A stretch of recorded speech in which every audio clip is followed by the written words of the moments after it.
श्रीनगर की एक बेटी को मिला है बहुत बड़ा सम्मान, जिसने सिर्फ उनका नहीं बल्कि पूरे श्रीनगर का नाम रोशन किया है।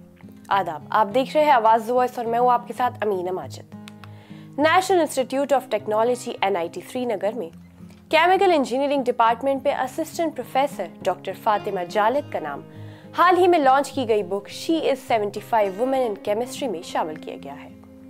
बियॉन्ड ब्लैक ने इंडियन गवर्नमेंट के प्रिंसिपल साइंटिफिक एडवाइजर PSA के ऑफिस और royal society of chemistry UK के साथ साझेदारी में बुक पब्लिश की। इसका अनावरण 6 फरवरी को भोपाल में भारतीय विज्ञान शिक्षा और अनुसंधान संस्थान में किया गया। She is women in chemistry she is series की चौथी बुक है।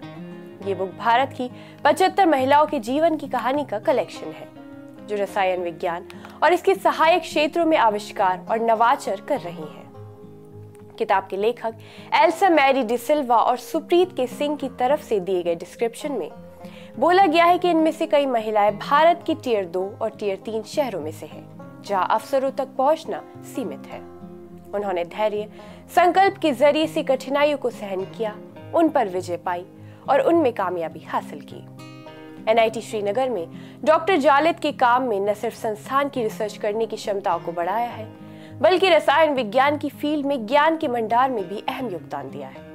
उनकी रिसर्च में केमिकल कंपाउंड्स का विकास शामिल है। डॉक्टर जालिद विज्ञान में महिलाओं के लिए वैज्ञानिक ज्ञान और शोध के अवसरों को बढ़ावा देने की हिमायती रही हैं। उन्होंने बाधाओं को तोड़ा है और अनगिनत युवा महिलाओं के लिए एक रोल मॉडल के रूप में उभरी हैं, जो स्टेम फील्ड्स में करियर बनाने की इच्छा रखती हैं। एक मेंटोर और गाइड के रूप में डॉक्टर जालिद ने कैम श्रीनगर में महिला छात्रों और रिसर्चर्स के लिए एक समावेशी और सहायक वातावरण बनाने में अहम भूमिका निभाई है। रसायन विज्ञान में 75 महिलाओं में से एक के रूप में डॉक्टर जालिद की मान्यता न सिर्फ एक व्यक्तिगत कामयाबी है, बल्कि वैज्ञानिक समुदाय में लैंगिक समानता के लिए भी जरूरी है। अपने रिसर्च कंट्रीब्यूशन के अलावा डॉक्टर जालिद विज्ञान में महिलाओं को सशक्त बनाने के उद्देश्य से भी काम कर रही हैं।